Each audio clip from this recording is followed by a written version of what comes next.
తండ్రి మా సమయం జీవించండి, మీరు కనుక ఆశీర్వాదకరంగా చేయండి, మీ నామం గణపరచడానికి సహాయపడండి, మీ ఆత్మ మా మధ్యలో ఉంచండి, మీ ఉద్దేశులు సఫలపరచబడడానికి సహాయపడండి, మీ చిత్తం నెరవేర్చబడడానికి సహాయపడండి. ప్రభువా మా పక్షంగా మీరు ఉండండి. ప్రభువా తండ్రి కనికరము, జాలి, దయ, వాక్యంగా తోడ్పాటు చూపించండి. ఈ సమయం కూడా క్రమంలో స్తోత్రాలు రాగలిగిన వారందరినీ బట్టి చూపిస్తూ కావలసిన వారి బట్టి బాధపడుతున్నాము. ప్రభువా ఎవరిని యాత్రలో ఉన్నారు అటువంటి వారందరినీ తీసుకుంటారని నేను ప్రార్థన చేస్తున్నాము. ఆయన ప్రభువా ప్రార్థించాలనేటువంటి కోరిక కృష్ణ భారం నీకు దయచేసి ప్రార్థన చేస్తున్నాము. సంఘ ప్రార్థన కొరకు ఆలోచించడానికి మనవి చేసుకుంటున్నాము. ఈ సమయం కొరకే వందలు స్తోత్రాలు పాటలు పడుకునేటప్పుడు సహాయపడండి, చక్కటి స్వరాలు దయచేయండి, వాక్యం ధ్యానించేటప్పుడు సహాయపడండి. ప్రభువా తండ్రి మరి ప్రార్థన కొరకైన హెచ్చరిక దయచేయండి. అదేవిధంగా ప్రభువా ప్రార్థించేటప్పుడు సహాయపడుతురండి. మీ ఆత్మ మీ సంచారం మాతో ఉంచండి. నీకు వందలు స్తోత్రాలు సమయం కొరకే చూపిస్తూ ప్రభువాన్ని కొనియాడుకుంటూ సమయం ఎంతో ప్రశస్తమైనదిగా చేయదని మీ అంతా తప్పుకుంటూ మీ వైపు చూస్తూ యేసునామములో ప్రార్థిస్తున్నాం తండ్రి. ఆమేన్.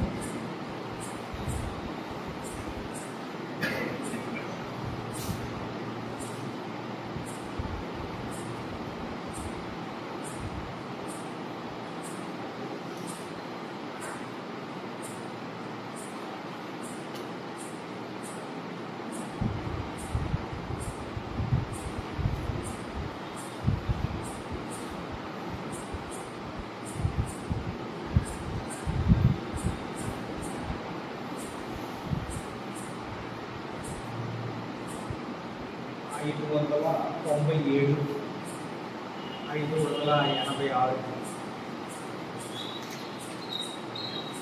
596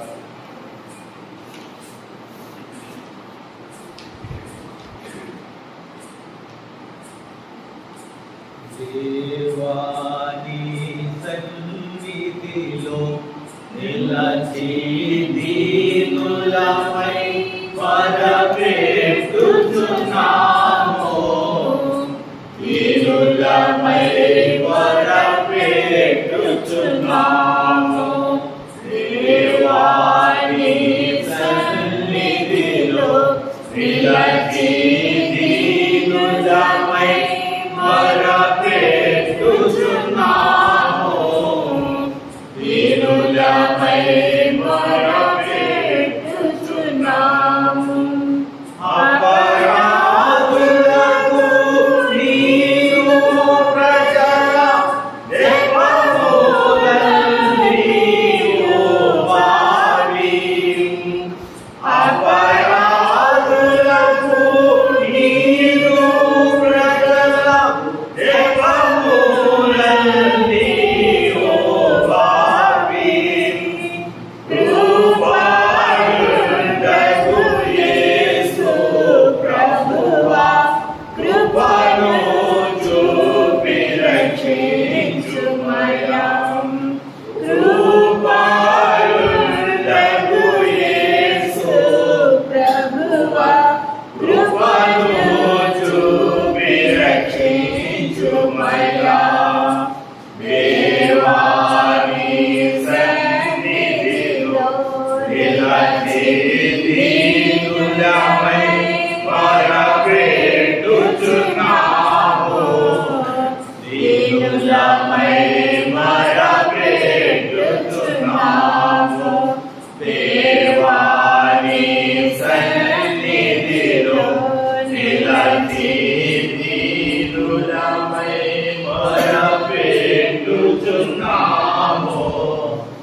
కట్టడలను మరచితిమి.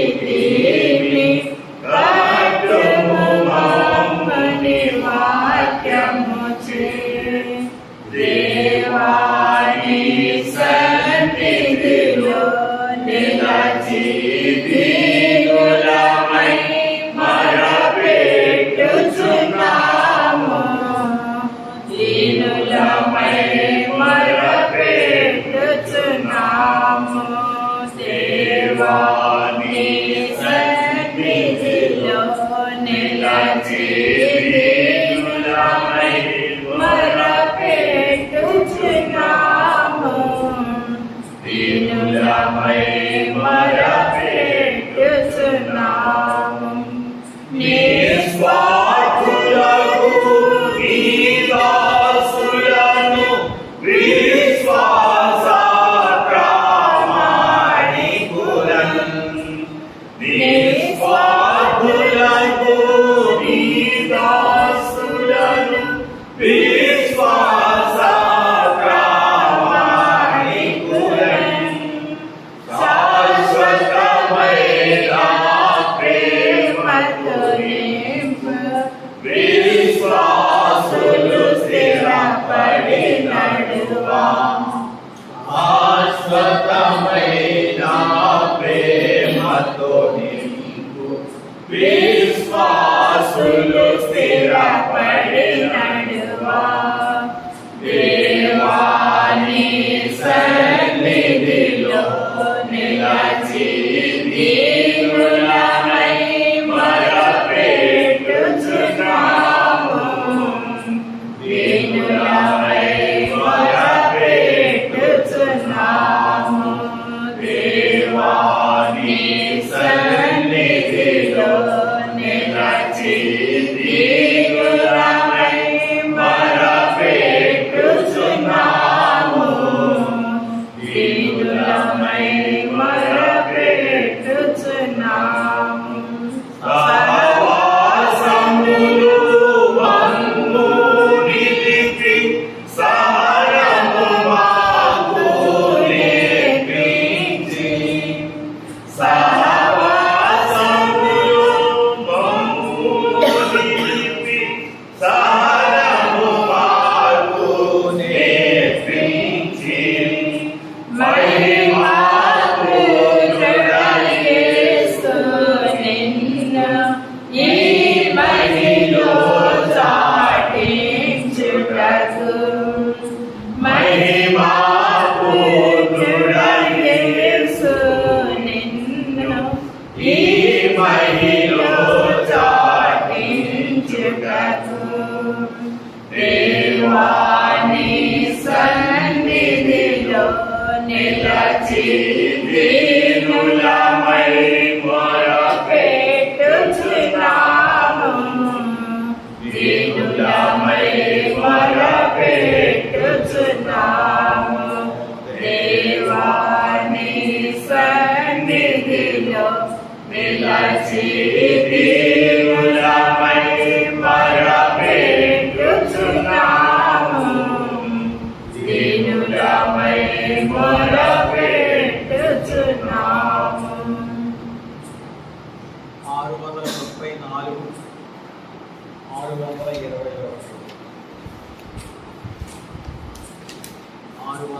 634 621.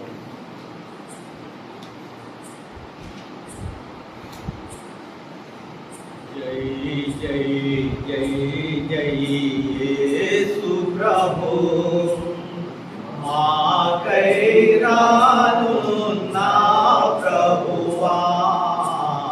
జై జై జై జై యేసు ప్రభు.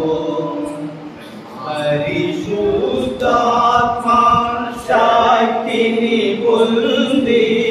పరిశుద్ధాత్మ శక్తిని పొంది. కూదిగంతముల వరకు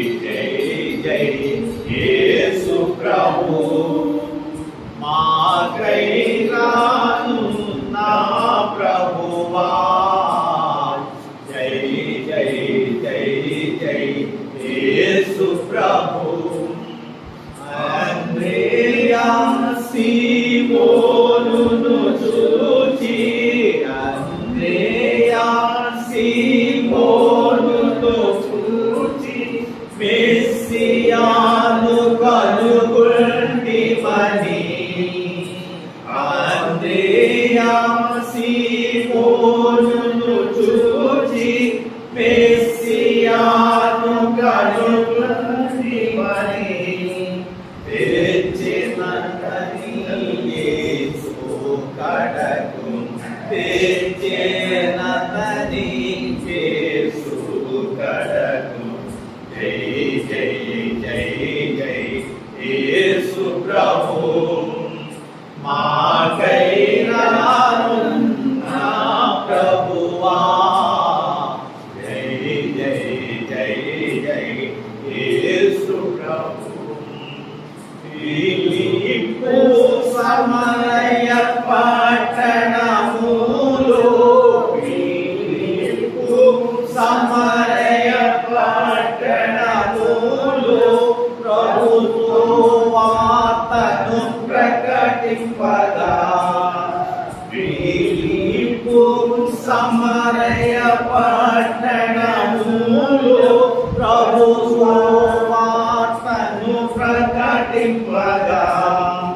ఎంతో సంతోషము కలిగెను ఎంతో సంతోషము కలిగెను జై జై జై జై యేసు ప్రభు మాకై రాను నా ప్రభువా జై జై జై జై యేసు ప్రభు మనము ప్రభుని సంబంధులము మనము ప్రభుని సంబంధులము లోబడే లోకము దుష్టునికి మనము ప్రభుని సంబంధులము లోబడే లోకము దుష్టునికి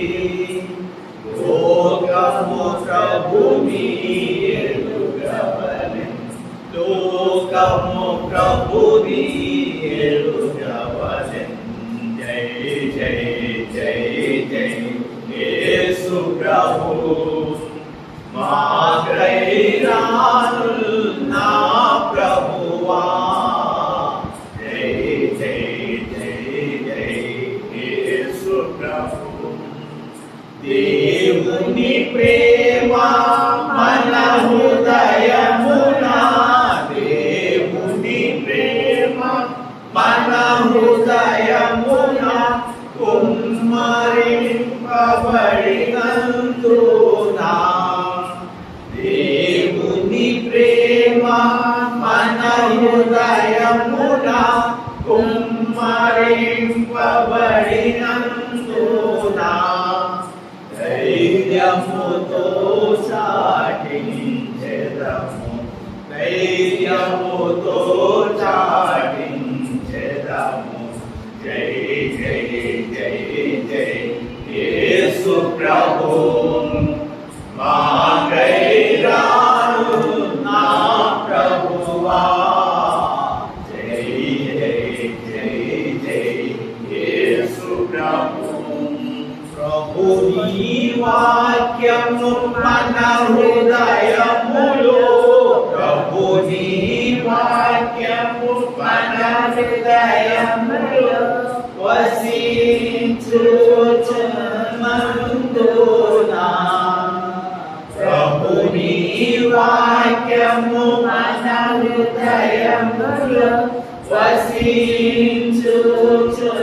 వసించుచున్నందున వాక్యమును ప్రకటించెదము వాక్యమును ప్రకటించెదము జై జై జై జై యేసు ప్రభు మాకై రానున్నా ప్రభువా జై జై జై జై యేసు ప్రభు నన్ను రక్షించి ప్రభు యేసుని నన్ను రక్షించిన ప్రభు యేసుని నమ్మి సమస్తము చేసెదను నన్ను రక్షించిన ప్రభు యేసుని నమ్మి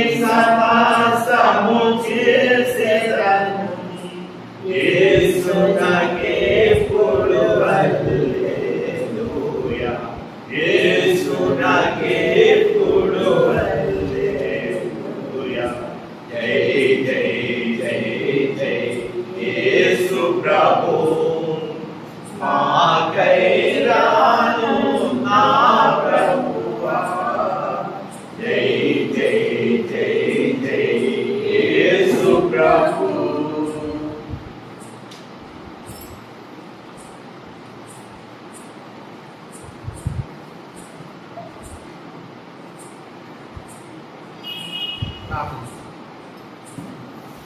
పరిశుద్ధుడు అయి తండ్రి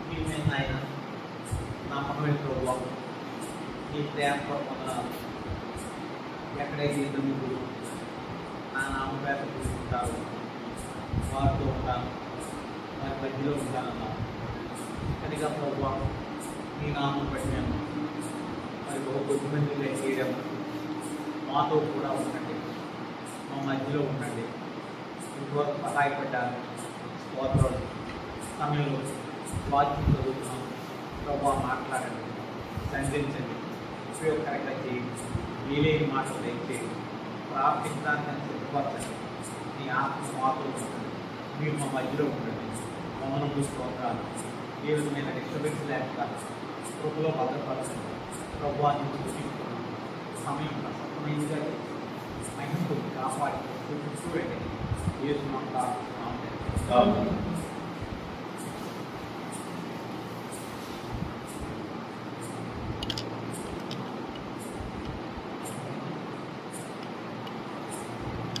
ఈ సమయంలో ప్రార్థించుకోవాలి దేవుని వాక్యంలో కొలసీలకు రాసిన పత్రిక మొదటి అధ్యాయం కొలసీ పత్రిక మొదటి అధ్యాయం 9 నుండి 12 వరకు కలిసి ఉన్నాయి. అందులో చదువు 9 నుండి 12 వరకు.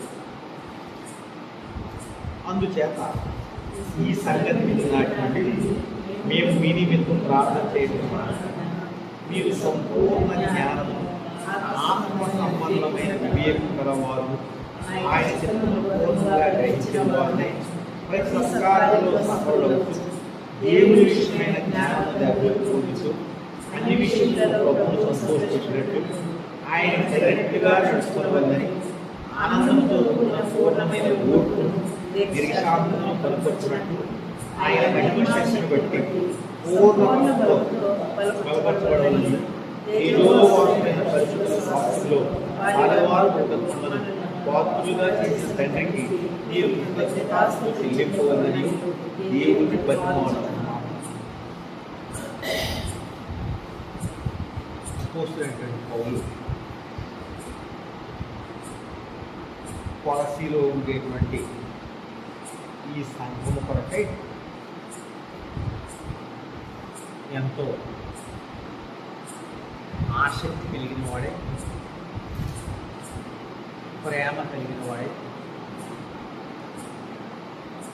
అంటే డీప్ కన్సర్న్ అంటారు, అంటే వారి కొరకై శ్రద్ధ కలిగినటువంటి వాడే, వారి కొరకై అనేకమైన విషయాలు వారు ఏ విధంగా ఉండాలి అనేటువంటిది మనం ఇంచుమించుగా 9 నుండి 12 మనం చదువుకున్నటువంటి వాక్యంలో 7-8 సందర్భాలు మనం చూస్తాం. వారి కొరకే ప్రార్థన చేయడం, వారు ఏ విధంగా ఉండాలి. మనం చెప్తాం చాలామంది గురించి, మేము మీ కొరకు ప్రార్థన చేస్తున్నాము అని. ఏ విషయాలు కూడా ప్రార్థన చేస్తున్నాము అంటే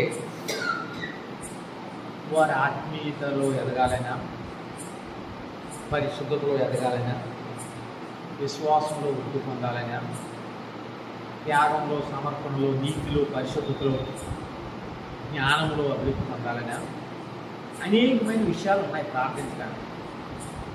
ఇక్కడ ఈ లిస్ట్ అంతా మనం చూస్తాం.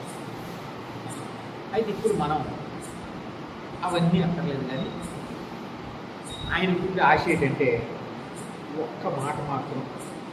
ఏమిటది అంటే, మనము జ్ఞాపకం చేసుకుంటూ వచ్చినప్పుడు ఆయన వాడినటువంటి ఒక పదం ఏంటంటే, మీరు సంపూర్ణ జ్ఞానము అని చెప్పి, మీరు సంపూర్ణమైన జ్ఞానం కలిగిన వారుగా ఉండాలి అంటూ ఏమన్నాడు? ఆత్మ సంబంధమైన వివేకం కలిగిన వారు. సరే, మనం ఎరుగుదాం, బైబిల్లో జ్ఞానము అని ఉంది, వివేకము అని ఉంది, తెలివి అని ఉంది. జ్ఞానము, వివేకము, తెలివి. మీరు సామెతలు చదివితే మనకి ఈ మాటలు వస్తాయి. ఈ మూడు ఒకటేనా? ఏమన్నా తేడా ఉందా అని అంటే తప్పనిసరిగా కొంచెం తేడా. ఇక్కడ వాడిన పదం అయితే మనం ఏం చూస్తున్నామంటే ఆత్మ సంబంధమైన వివేకం. ఇంకా అర్థం అవ్వాలంటే జ్ఞానం అని వస్తే నాలెడ్జ్ అని వాడతాం, వివేకము అని వస్తే అండర్స్టాండింగ్ అని వాడతాడు ఇంగ్లీష్లో.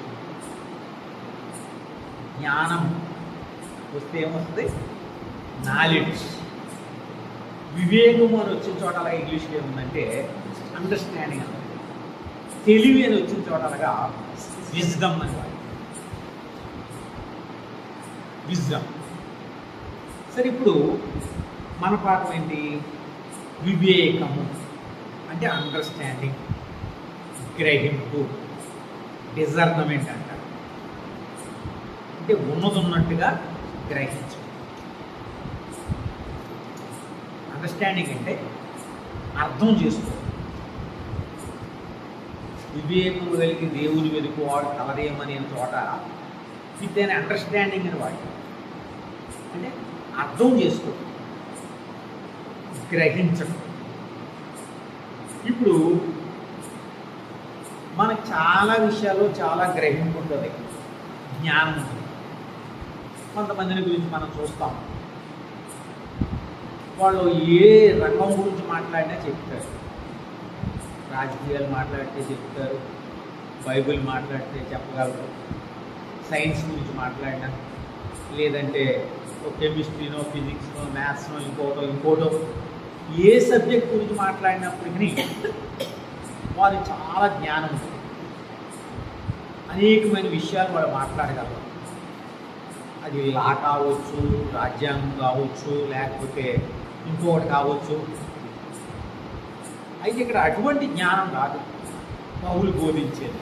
మరి ఏంటది? ఏమన్నాడు? ఆత్మ సంబంధమైనటువంటి జ్ఞానం.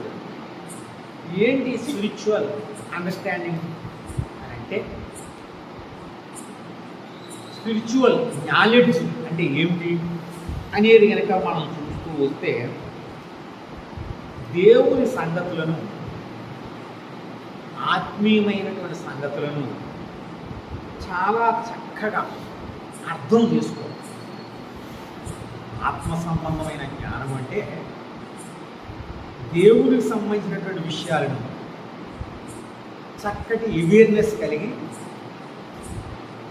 అంటే దాని విషయమైనటువంటి ఆ గ్రహింపు కలిగిన వారమై చక్కగా అర్థం చేసుకోవడం, గ్రహించడం. ఒకవేళ మీకు అర్థం అవ్వాలంటే, కొంతమంది ఉంటారు, ఎవరు ఏం చెప్పినా కానీ ఏమంటారు?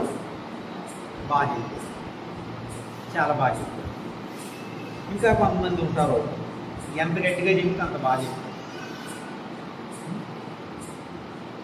నేను చోటకి పరిచయకి వెళ్తే అక్కడ ఉండే పెద్ద వెళ్ళిపోతూ వేరే చోట పరిచయకి వెళ్తూ మా ఊళ్ళు మీరు తక్కువసేపు చెప్తే బాగా చెప్పారంటారండి అన్నాడు. తక్కువసేపు చెప్తే బాగా చెప్పారు. సో ఇలా రకరకాలుగా మనం ఏమంటే ఎవరు చెప్పినా ఏం చెప్పినా ఎటువంటి ఇంకా కొంతమంది ఉంటారో వాళ్ళకి ఎప్పుడు ఏదో ఒకటి కావాలి. ఏంటి కొత్తది. ఇప్పుడు సపోజ్ పక్షి రాజు యవ్వనం వరి అని ఉందనుకోండి, అసలు ఆ వాక్యం అక్కర్లే. ఆ పక్షి గురించి ఏవో 4 మాటలు చెప్తే బైబిల్ ఎక్కడెక్కడ పక్షులు ఉంటాయి, పక్షులు ఎక్కడెక్కడ ఎగురుతాయి, ఎంత దూరం ఎగురుతాయి, ఎక్కడ గూళ్ళు కట్టుకుంటాయి, ఏమి తింటాయి, ఎన్ని పిల్లలు పెడతాయి, ఎంతకాలం ఇవి కావాలి. అసలు ఆ వాక్యం ఏంటి? ఒక ఆయన చెప్తున్నాడు, ఈరోజు మా పాస్టర్ గారు అంటే అలాగంటారు కానీ వాళ్ళు మాత్రం మన అక్కడికే పోతారు. ఈరోజు మా పాస్టర్ గారు ఏం చెప్పారంటే అండి, ఈరోజు నపుంసకుడు గురించి చెప్పారండి అని చెప్తూ ఆయన ఏం చెప్పాడంటే ప్రపంచంలో నపుంసకులు ఎంతమంది ఉన్నారు, ఇండియాలో ఎంతమంది ఉన్నారు, ఇండియాలో 29 రాష్ట్రాల్లో ఏ రాష్ట్రంలో ఎంతమంది ఉన్నారో చెప్పేటప్పటికి ఎంత టైం అవుతుంది? ఆయన ఇచ్చిన 40 నిమిషాలు అది నపుంసకుడి మీద. సరే మనమేమనుకుంటాము, మన చూస్తాం ఈ రాజకీయ నాయకులు ఏం మాట్లాడతాడు అర్థం కాదు, చప్పట్లు కొడతారు, ఎగురుకుంటారు, బదులేస్తారు. అసలు అతను ఏం మాట్లాడాడు అంటే తిట్టినా సరే కొడున్నా సరే వీళ్ళు ఊరికే ఏళ్ళలో కేకలు. ఏమంటే సరే వాళ్ళ జ్ఞానం అది, వాళ్ళ గ్రహింపు అది. కానీ మనము ఈ వాక్యాన్ని కూడా ఎవరైతే చెప్పినా కానీ చాలా బాగుందని కాకుండా మనం ఒక ఆయన ఒక అతను అడిగాడు, ఎందుకు ఆయనకి 2 బోధలు ఇచ్చారు, చాలామంది సేవకులు ఉన్నారు కదా, ఇంకెవరికైనా ఇవ్వచ్చు కదంటే ఆయన అయితే మేము చెప్పుంటే ఆయన ముగిస్తాడు. సో ఈ విధంగా మన గ్రహింపు అంతవరకే. కానీ ఇక్కడ పౌలు కొరింథీలో ఉండేటువంటి సంఘాన్ని గురించి ఏం రాస్తున్నాడంటే, వారు ఆత్మ సంబంధమైనటువంటి వివేకం అంటే దేవుని గురించినటువంటి ఆ యొక్క ఆత్మీయమైనటువంటి సత్యాలు చక్కగా ఎరిగిన వారే, వారి వ్యక్తిగతమైనటువంటి జీవితాలకి వాటిని అన్వయించుకోవాలని చూస్తారా. చక్కటి అండర్స్టాండింగ్ కానీ, అవేర్నెస్ కానీ, గ్రాస్పింగ్ కానీ, ఈ పదాలు మన అందరికి తెలిసినాయి కదా. గ్రాస్పింగ్ అంటే ఏంటి? ఎవరైనా ఏదైనా చెప్పినప్పుడు దాన్ని గ్రహించవచ్చు కదా, అదే గ్రాస్పింగ్ లేదా అవేర్నెస్ అంటే తెలుసు ఉండటం. సో ఈ విధముగా వారు ఆత్మ సంబంధమైనటువంటి జ్ఞానులు వారు ఉండాలని ఈయన ఏం చేస్తున్నాడట, వారి కొరకై ప్రార్థన. ఇక్కడ మనం చూస్తాము అది వారిని మారుస్తుంది, వారి జీవితాలు మారుస్తుంది. ట్రాన్స్ఫర్మేషన్ అంటారు. వారి జీవితాల్లో నూతనత్వం తీసుకొస్తుంది. ఏంటది? ఆత్మ సంబంధమైన వివేకం. ఆత్మ సంబంధమైనటువంటి అండర్స్టాండింగ్ అనేటువంటి గ్రాస్పింగ్ లేదా అండర్స్టాండింగ్ డిజర్న్మెంట్ ఏదైనప్పటికీ అయితే దేవుని వాక్యం మనం ఏం చూస్తామంటే ఆ జ్ఞానము, చక్కటి జ్ఞానము, ఆత్మీయమైన విషయాల గురించి అర్థం చేసుకునేటువంటి జ్ఞానము ఎలా వస్తుంది? ఆయన ప్రార్థన చేస్తున్నాడు. ఎలా వస్తుంది? కొరింథీ మొదటి పత్రిక 2వ అధ్యాయం 10వ వచనం చూస్తే, కొరింథీ మొదటి పత్రిక 2వ అధ్యాయం 10వ వచనం, మనకైతే దేవుడు వాటిని తన ఆత్మ వలన బయలుపరిచినాడు. ఆత్మ వలన బయలుపరిచినాడు. ఆ ఆత్మ అన్నిటినీ దేవుని మర్మములను కూడా పరిశోధించుచున్నాడు. కనుక ఇప్పుడు ఈ జ్ఞానం కావాలంటే, ఆత్మ సంబంధమైనటువంటి వివేకం కావాలంటే, దేవుడు గుర్చినటువంటి సంగతులు సరిగా గ్రహించి, సరిగా అర్థం చేసుకుని, సరిగా అప్లై చేసుకొని మన జీవితాలకు చక్కగా అప్లై చేసుకోవాలి. వాటిని అనుసరించాలంటే ఏం కావాలట? ఎవరు బోధించాలంటే దాన్ని?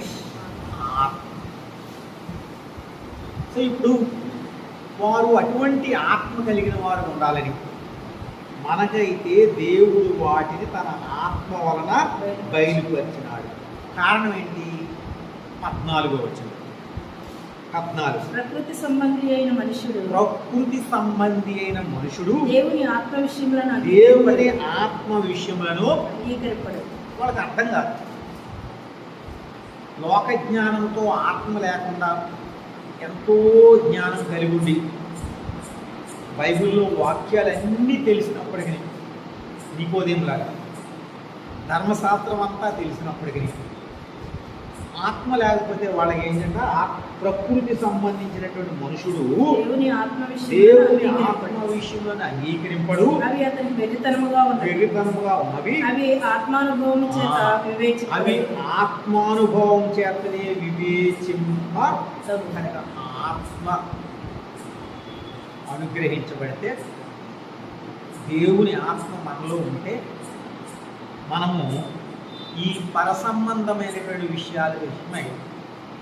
పరసంబంధమైన విషయాల కొరకై ఆసక్తి కలిగి ఉండటమే కాకుండా వాటిని చక్కగా గ్రహించగలం, అర్థం చేసుకోగలం, వాటిని అనుసరించగలం, వాటిని మన జీవితానికి అన్వయించుకోగలం. ఆ కారణం చేత అపోస్తలుడైన పౌలు కొలసీలో ఉండే సంఘానికి అనేకమైనటువంటి విషయాల గురించి మాట్లాడుతూ, ఒక విషయం ఏంటంటే ఆ ప్రార్థన విషయాల్లో వారు ఆత్మ సంబంధమైన వివేకం కలిగిన వారుగా ఉంటారు. లేదంటే ఆత్మీయమైనటువంటి సంగతుల విషయమై వివేచన కలిగినటువంటి వారుగా ఉంటారు. సో మనము కూడా ప్రార్థించేటువంటి మనము కూడా పరసంబంధమైనటువంటి విషయాలు కానీ భూ సంబంధమైనటువంటి విషయాలు కానీ తేడా ఎరిగిన వారు ఉండాలి. దానికి మనకి జ్ఞానం కావాలి. ఉదాహరణ కొరకు పరసంబంధమైన విషయాల గురించి మాట్లాడాలంటే పరిశుద్ధత గురించి మాట్లాడాలి. పరిశుద్ధత అనుకోండి, మనం ఎరుగుదాం. మన గ్రంథం పేరే పరిశుద్ధ గ్రంథం. మన ప్రభు అయినటువంటి యేసుక్రీస్తు వారు పరిశుద్ధుడు. బైబిల్ ఏం చెప్తుంది? ఆయనలో చీకటి ఎంత మాత్రము, యోహాను మొదటి పత్రిక 1వ అధ్యాయం 5వ వచనం ప్రకారం ఆయనలో చీకటి అంటే ఏంటి? పాపం. సో ఆయనలో పాపం అనేటువంటిది ఎంత మాత్రం కూడా, ఇది మనం ఎరిగిన వారమై ఉండాలి. ఆయన ఎటువంటి వాడు? ఇదే ఆత్మ సంబంధం విషయాలంటే. ఇది వస్తున్నాము, వెళుతున్నాము, ఆరాధన చేస్తున్నాము, ప్రార్థన చేస్తున్నాము, ఇస్తున్నాము, ఇవి కాదు. ఇది ఆత్మ సంబంధమైన విషయాల్లో ఆయన పరిశుద్ధతల గురించి మనం ఎరిగితే, ఆయన ఏమి కోరుతున్నాడో అనేటువంటిది కనుక మనం ఎరిగితే, వాక్యం ఏం చెప్తుంది? ఇశ్రాయేలు బయటకు వచ్చాను పాట పాడుతూ, వేలుకుల్లో నీ వంటివాడు ఎవడు, పరిశుద్ధతను బట్టి నీవు మహనీయుడు, పరిశుద్ధతను బట్టి నీవు మహనీయుడు. పేతురు ఏం రాశాడు? నేను పరిశుద్ధుడైన కావున మీరును పరిశుద్ధులుగా ఉండండి రాయబడి ఉందే లేవి 11:44 అని రాశాడు. అబ్బపోతే ఏమంటాడు? నీ కనుదృష్టి దుష్టత్వము చూడలేనంత నిష్కళంకమైంది కదా. సో పరిశుద్ధత అంటే ఏంటి? దేవుడు పరిశుద్ధుడు. ఆయన పరిశుద్ధత కోరుతున్నాడు. ఆయన పరిశుద్ధుడిగా జీవించాడు. ఆయన జనంలో పాపం లేదు. మనం ఎరుగుదాం. పరిశుద్ధ ఆత్మ వలన గర్భం. ఆయన భూలోకంలో జీవించినప్పుడు పాపం లేదు. నాలో పాపం ఉన్నదని మీలో ఎవరైనా అని అడిగాడు. సో ఆయన చనిపోయినప్పుడు ఇంకా అందరూ చెప్పారు ఆయన నీతిమంతుడు, నిరపరాధి, మనమైతే దోషం చేసాం, ఆయన ఏ తప్పిదం చేయలేదు, ఈ మాటలన్నీ మనం ఎరుగుతాం. సో వీటిని గురించినటువంటి దేవుని యొక్క ఆత్మ సంబంధమైన విషయం. దేవుడు అంటే ఎవరు? ఆయన స్వభావం ఏంటి? ఆయన నైజం ఏంటి? ఆయన ఏం కోరుతున్నాడు? మనం ఎలా ఉండాలని కోరుతున్నాడు? ఏం ఆశిస్తున్నాడు? ఎందుకు చెప్పాడు పరిశుద్ధత లేకుండా ఎవరు ప్రభువుని చూడరని? ఆత్మ హృదయశుద్ధి గల వారు ధన్యులు, వారు ప్రభువుని చూస్తారని ఎందుకు చెప్పాడు? సో ఆయన ఏం కోరుతున్నాడు? ఆయన పరలోకం పరిశుద్ధమైంది, ఆయన పరిశుద్ధుడు, మనకేమో పరిశుద్ధులని పేరు పెట్టాడు. సో మనం అక్కడ పోవాలంటే అంతే, వేరే మార్గం లేదు. ఇది లేకుండా చాలామంది 190 మంది వస్తున్నాము వెళ్తున్నామండి, ప్రార్థన చేస్తున్నారు, ఆరాధన చేస్తున్నారు, రెగ్యులర్గా వస్తున్నారు, అది ఇస్తున్నారు, ఏమేమి ఉన్నాయి అన్నీ చేస్తున్నారు. కానీ దేవుడు పరిశుద్ధుడు, నేను పరిశుద్ధంగా ఉండాలి అనేటువంటిది అవసరం లేదు. అలానే మనం చూస్తూ వచ్చినప్పుడు దేవుని ప్రేమ, ఆయన పరిశుద్ధత కాదు, ఆయన ప్రేమ. దేవుడు లోకమును ఎంతో ప్రేమించాడు. నిజమే. ఎలా ప్రేమించాడు అంటే సినిమా చాలా చెప్తాం మనం. ఒకప్పుడు అలా ఉండేవాడు, ఒకప్పుడు ఎలా ఉండేవాడు, ఒకప్పుడేమో బట్టలు లేవు, లేకపోతే నగలు లేవు, బంగారం లేదు, ఇంట్లో ఊరు లేదు. ఇప్పుడు దేవుడు అన్నీ ఇచ్చాడు నాకు, కానీ ఇప్పుడు దేవుడు నన్ను ఎంతో, ఇది మనం చెప్పేది. దేవుని ప్రేమ అంటే ఏ లోటు లేకుండా పోషించడం. మనం ఏం చదువుతాం, మనం దేవుడు మన ఎడల తన ప్రేమను వెల్లడిపరుచున్నాడు, ఎట్లనగా మనం ఇంకనూ పాపులమైనగానే క్రీస్తు మన కొరకు చచ్చాడు. అది కదా ప్రేమ అంటే. మనకి బట్టలు ఇవ్వడం కంటే, ఉద్యోగాలు ఇవ్వడం కంటే, చదువులు ఇవ్వడం కంటే, ఇల్లు వాకులు ఇచ్చి ఆరోగ్యం ఇచ్చి నడిపించేదానికంటే ఆయన మన కొరకు ప్రాణం పెట్టింది కదా ప్రేమ అంటే. మనం ఈ విధంగా ఎన్నో మాటలు, ఆయన నన్ను ప్రేమించి నా కొరకై తను తాను అర్పించుకున్నాడు అంటాడు గలతీ 2:20లో పౌలు. నన్ను ప్రేమించి నా కొరకై.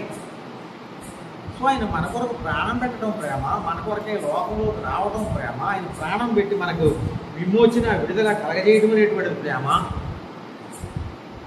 సో ఆయనే ప్రేమించాడు కనుక మనం ఆయన్ని దీని గురించిన గ్రహింపు లేకుండా మరి ఎలాగా మనం దేవుని బిడ్డలం, ఎటువంటి జ్ఞానం మనకు ఉంది? ఆయన పరిశుద్ధత విషయమైనటువంటి గ్రహింపు ఉండాలి. ఆయన పరిశుద్ధుడు కనుక మనం పరిశుద్ధులు ఉండాలి. ఆయన ప్రేమ విషయమైనటువంటి గ్రహింపు ఉండాలి. ఆయన మనల్ని ప్రేమించాడు కనుక మనం ఆయనను ప్రేమించాలి. ఆయన ఏమన్నాడు? నా ఆజ్ఞలు గైపోవడమే నన్ను ప్రేమించాడు. ఒక మాట చదవండి, 119 కీర్తనలో అంటాడు, 119:26.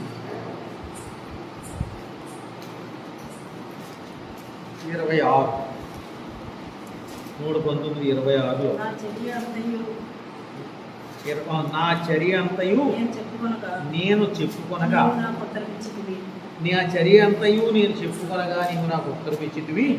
నాకు బోధింపు, నీ ఉపదేశ మార్గము నాకు బోధపరచు. 76 నీ సేవకునికి నేను ఇచ్చిన మాట చొప్పున నీ కృపను ఆదరించును. ఆయన వాక్యము ఇవ్వటం కూడా దేవుని ప్రేమ అంటాడే. ఆయన ప్రాణం పెట్టడం ప్రేమ, లోకంలో రావటం ప్రేమ, ఆయన వాక్యం ఇవ్వడం ప్రేమ, ఆయన ఆత్మని ఇవ్వడం ప్రేమ. సో ఇప్పుడు ఆత్మ సంబంధమైన విషయాలు ఎరగడం అంటే ఆయన పరిశుద్ధత, ఆయన ప్రేమ.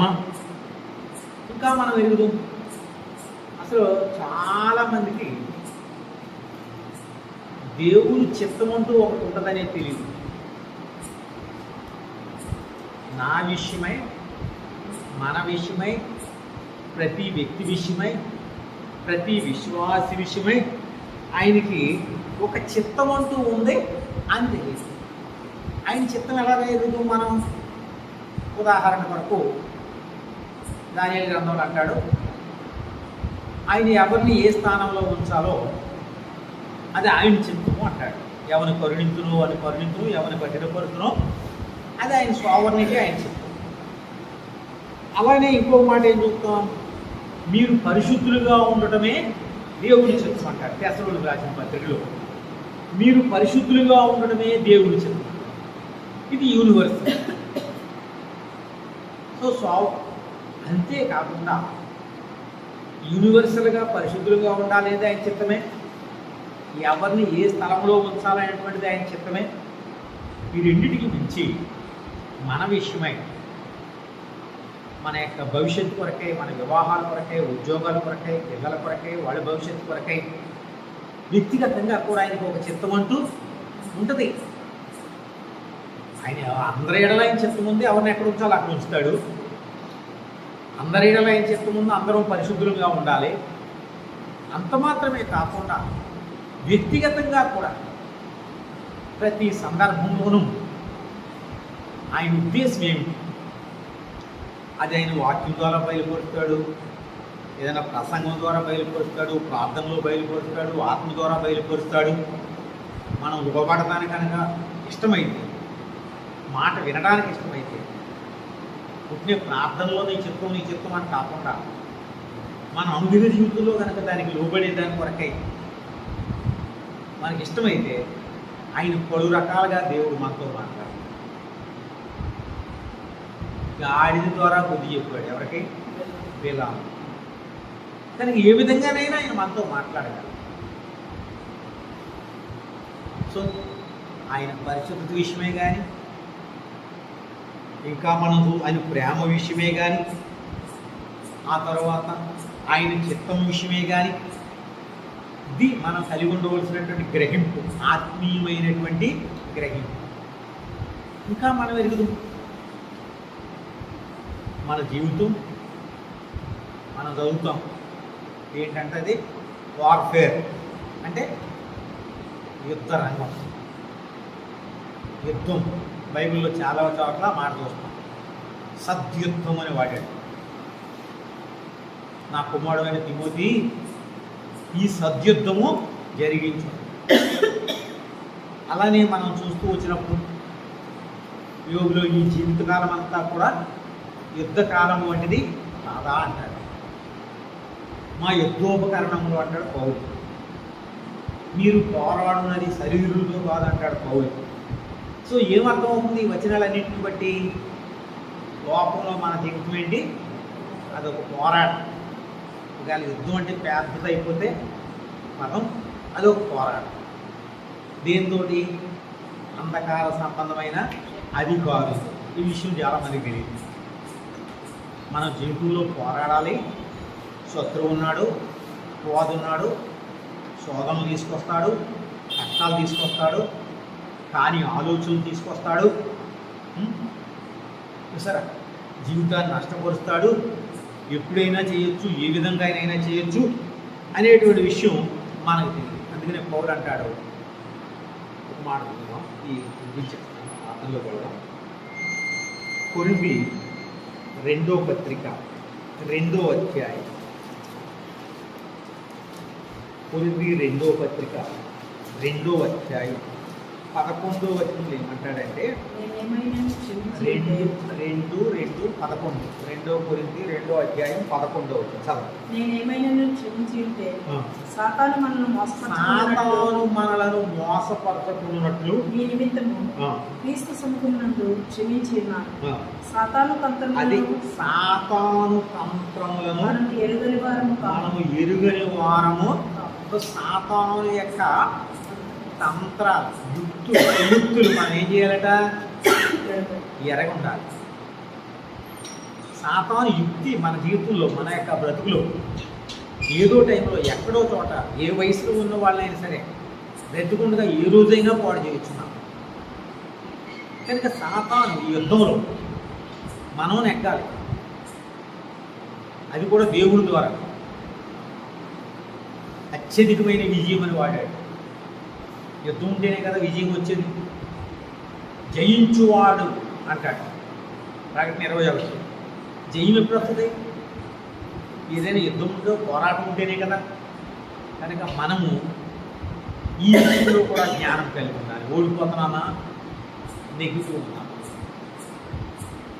ఈ విషయంలో కూడా మనము ఇలా కొన్ని విషయాలు మనం చూస్తూ వస్తే ఇప్పుడు ఏం చెప్పుకున్నాం మనము అని అంటే, ఆ పరిశుద్ధత కానీ, ప్రేమ కానీ, దేవుడి చిత్తం కానీ, లేదంటే ఆ యొక్క యుద్ధరంగము గురించి కానీ, లేదంటే పరలోకంలో ఉండే సందర్భాలు, దాని కొరకే లోకంలో ఉండే ఎటర్నల్ వాల్యూస్, వాటి కొరకై లోకంలో ఉండగా ప్రయాసపడటం, వాటి కొరకై మనం మన సమయం వెచ్చించడం, మన ఆరోగ్యం వెచ్చించడం, మన డబ్బులు వెచ్చించడం. ఎందుకు అంటే ఇది ఇన్వెస్ట్మెంట్. ఇన్వెస్ట్మెంట్ అంటే పెట్టుబడి, పరలోకం కొరకైనా పెట్టుబడి. ఇదంతా వేస్టేజ్ కాదు, పరలోకం కొరకైన పెట్టుబడి. మనం ఏమైతే చేస్తున్నాము అది మర్చిపోయి ఇక ఎంతసేపు ఇక్కడే మనం జీవితకాలం ఉండిపోతాం, శాశ్వత కాలం అన్నట్లుగా ఈ భూ సంబంధమైన విషయాల మీద కొలసిలోనే రాస్తాడు, మీరు క్రీస్తుతో కూడా లేపబడిన వారైతే చెప్పండి పైనున్న వాటినే వెదకు. అది ఎటర్నల్ వాల్యూ. పైనున్న వాటినే వెతుకు. అక్కడ మన ఆస్తి, అక్కడ మన అంతస్తు, అక్కడ మన స్థానం అధికం చేసుకోవడానికి మనం ఏం చేస్తున్నాం. ఇలా కొన్ని ఆత్మీయమైనటువంటి విషయాల విషయమై ఆ సంఘానికి ఏం కావాలట? ఆత్మీయమైన వివేచన కావాలి. వాళ్ళకేనంటారా, మనకు కూడా కావాలంట. ఈ పరిశుద్ధ విషయంలో కానీ, దేవుడి చిత్తం విషయంలో కానీ, దేవుడి ప్రేమ విషయంలో కానీ, ఈ యుద్ధ రంగంలో కానీ, లేదా పరలోకం కొరకైన ప్రయాస విషయంలో కానీ ఆ వివేచన వారికే కాదు, మనకు కూడా అవసరం కనుక వాళ్ళ కొరకై పౌలు ప్రార్థన చేస్తున్నాడు. ఆ సంఘం కొరకై పౌలు ప్రార్థన చేస్తున్నాడు. ఇక్కడ మన కొరకై మనము, అలాగే సంఘంలో ఉండేటువంటి వారి కొరకై మనం, మన పిల్లల కొరకై మనం, మన ఆత్మీయుల కొరకు, మన బంధువుల కొరకు, ఈ సంగతులు రక్షించలేని వాళ్ళకి రక్షణ, రక్షించబడేటువంటి వారు ఆత్మీయమైన విషయంలో వివేచన కలిగిన వారు ఉండే దాని కొరకై మనం ప్రార్థన చేసుకుందాం. సంఘం కొరకై ప్రార్థన చేద్దాం. అనేకుల కొరకై పౌలు ఎటువంటి ఆసక్తితో, ఆశతో, కోరికతో, ఎటువంటి ప్రేమతో ప్రార్థన చేస్తున్నాడో కొలసిలో ఉండే సంఘం కొరకై మనము కూడా అటువంటి ప్రేమ, ఆసక్తి కలిగిన వారమై ప్రార్థించవలసిన వారు. అది సంఘ ప్రార్థన. వాళ్ళని దీవించండి, వీళ్ళని దీవించండి మాత్రమే కాకుండా వారు ఆత్మీయులుగా ఉండాలి, ఆత్మీయంగా అభివృద్ధి పొందాలి, పరిశుద్ధతలు అభివృద్ధి పొందాలి, దేవుడి చిత్తంలో అభివృద్ధి పొందాలి అనే కొన్ని విషయాలు జ్ఞాపకం చేసుకుంటూ అనుదినము ప్రార్థన చేద్దాం. ఇప్పుడు కూడా కొన్ని నిమిషాలు ప్రార్థన చేద్దాం. ఒక తర్వాత ఒకరు ప్రార్థించాలి. ప్రార్థన